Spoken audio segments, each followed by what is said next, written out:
sing tomorrow. This chapter's come to an end. Time won't stop, tomorrow won't wait, and yesterday can never be replaced. A new chapter begins as I'm finding out who I wanna be. Holding on to every memory, wishing it lasted a little bit longer. Moving forward doesn't mean you're leaving behind. There'll always be a place for you in my mind, with the memory,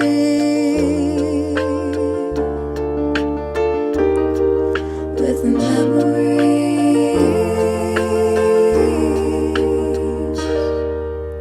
Growing up, I always wanted to be older, but looking back, I wish the days of youth weren't over. There'll always be a place for you in my mind, with the memory.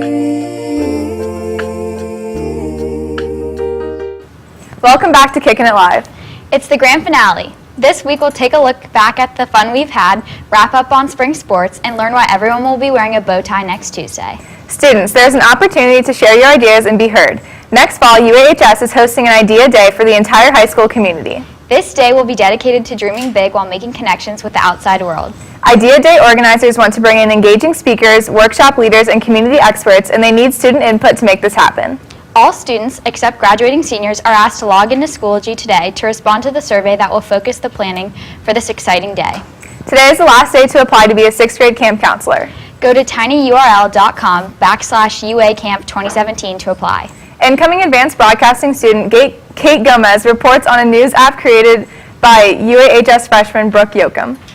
Gift Pocket is a mobile app designed to help teens seamlessly store, manage, and use all their gift cards. And then with the gift cards that they don't want on the app, they can convert it into Gift Pocket cash and buy a gift card that they would actually want to use. So I first started with the Young Entrepreneurs Academy, where I came up with the idea of Gift Pocket, and then I practiced pitching it and came up with a business plan. So I think you need to come up with a business plan, really figure out what your product's going to be, and then pitch it to people to see if people will really actually like it. And then with an app, you have to get designers and developers to make the screens and then get into the app store and all that coding. Brooke is just 15 years old and is already balancing school, soccer, and her own company. She says she's learned how to prioritize, manage, and stay on top of things through this experience. Gift Pocket isn't launched yet, and we plan to launch by June of this year. But we've gotten a lot of notice, and I've been written up in some articles, and I've done a couple podcasts and stuff. I did a TED Talk in November, and I got to talk about the risk of being a teen entrepreneur. And it was a really cool opportunity to talk in front of a lot of people, but it was definitely nerve-wracking. Just if anyone has an idea that they want to make into a real thing, just you have to believe in yourself, and you have to put a lot of hard work in. This has been Kate Gomez for WARL. Thanks, Kate. It sounds like a great way to maximize gift cards. Now let's kick it over to L&M with some sports news. Welcome back to sports. Our baseball Bears beat Tri-Valley 15-0 on Wednesday to advance to Monday's district semifinals. The track and field Bears competed in the OCC Championship yesterday at Dublin Kaufman, setting several PRs as well as having a few top 5 finishers in field events. Boys lacrosse has also had a victory this week, winning 14-15 against Worthington Kilbourne on Tuesday for their senior night.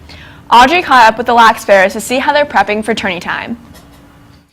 Let's hear about how the boys lacrosse season has been going from senior captain and goalie Davis Kurtz. Not much is really different. I mean, we have a really strong senior class as always. With the new coach, things are a little bit different. Pace of practice is a little bit faster. But besides that, not much has changed. States, I mean, that's always the goal. That's what we look forward to every year. That's what we work for. And hopefully we can make it there this year again. People that have committed to play, there's Jack Dolan going to Jacksonville University, and we have Pierre Clamar going to Denison.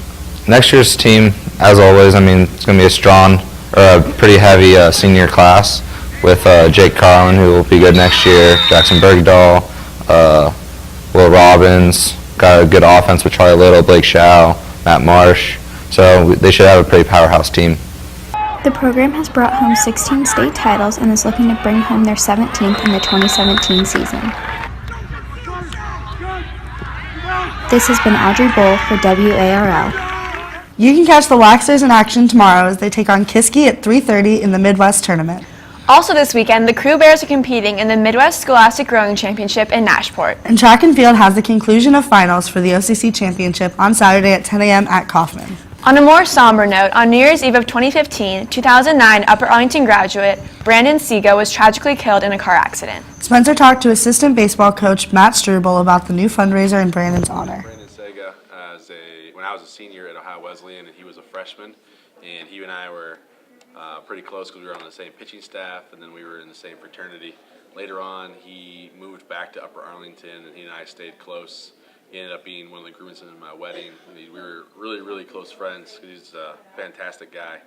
On New Year's Eve 2015, he was struck by a driver on Riverside Drive.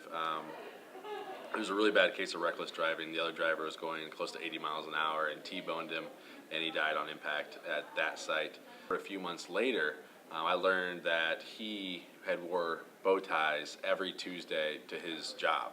And his parents presented me with a bow tie asking me to do the same thing. And ever since then, I have worn bow ties every Tuesday. They're uncomfortable and they're dorky and I don't like them, but it's a cool way to remember him. So I've kind of kept that tradition up. What we did in Dublin is we had a day that honored him and also like brought recognition to reckless driving and like not texting and driving, not driving while impaired, just everything that encompasses an effort just to like keep people safe on the road.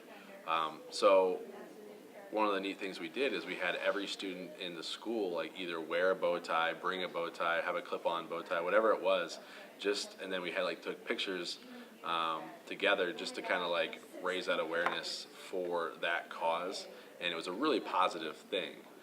So to bring that back here, now that I work at Upper Arlington where he is an alumni, he graduated in 2009, I just think that'd be a really special way to keep his memory alive, keep his family involved, and kind of let him know that while he is gone, it doesn't have to go to waste. We can still raise awareness and try to eliminate some of the things that cost him his life.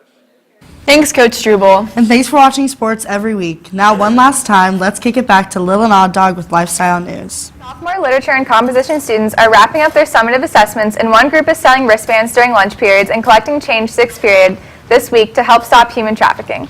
In the time it took for you to listen to this reader, 19 people have succumbed to human trafficking. A mom, dad, brother, and sister have all become victims. Participate in this fundraiser and make a difference. If you're like me, then you can't get enough of summer music festivals. Lucky for you, we are raffling off 2 tickets to the Forecastle Music Festival in Louisville, Kentucky. This 3-day music fest is July 14th through 16th and includes bands such as LCD Sound System, Weezer, Cage the Elephant, and more. Face value for the 2 tickets is $300. We are selling a chance to win 2 tickets for $20. Find an interested friend and chip in $10 each if you want a summer music experience of a lifetime. Stop by WARL Studio in the 2nd floor LC during 2nd period, 4th period, 6th period, or after school. The raffle will take place between now and May 26th. Kickin' It and UA Live will announce the winner on the last day of school. All proceeds will help support the WARL New York City broadcasting field trip next spring. As we round out for the last time here in WARL, we want to take a look back at all the laughs, trolls, and fake news we've shared on Kickin' It. Wait, are our mics on back there? Welcome to sports. At 9 a.m. in the Learning Center. Picture retake day will be this Tuesday from 7:30 a.m. until 12:30 p.m. in the auditorium lobby. The popular Riverside Drive Bob Evans is closing April 23rd. Wall Street Journal and NBC polls showed that only... Very cool. Very cool. Very cool. Very cool. Very cool. Very cool. Very cool. I was lucky enough to catch up with Dreamy Drew to talk. Speaking of. Speaking of. That was everything. Alright, somebody count me down. The Jetty? No, Lexi. But until then, stay gold, Rad, classy, chill, casual, creative, quirky, Connected to you, classy, slick, spiky, serious, solo, classy, studious, UA. Crazy to think we fit all those trolls into just 31 shows. Well, we've had some real fun this year. Seniors, this is our final reminder to check the list of senior obligations located by the senior doors. Any outstanding obligations will require the school to withhold diplomas at graduation. Also, seniors, make sure to pick up your graduation banner and or senior celebration t-shirt if you chose to order them. You can pick them up in the courtyard from 3 p.m. to 6 p.m. on Monday. Next Friday is Capstone Exhibition and Freshman Shadowing Day. So this is us signing out for the final time this season. Hang in there, seniors. Only 6 school days left. And to the underclassmen, good luck on your exams. Thank you, students and staff, for watching the show every week. And good luck to next year's staff. We can't wait to see what they have in store. But until then, stay graduated!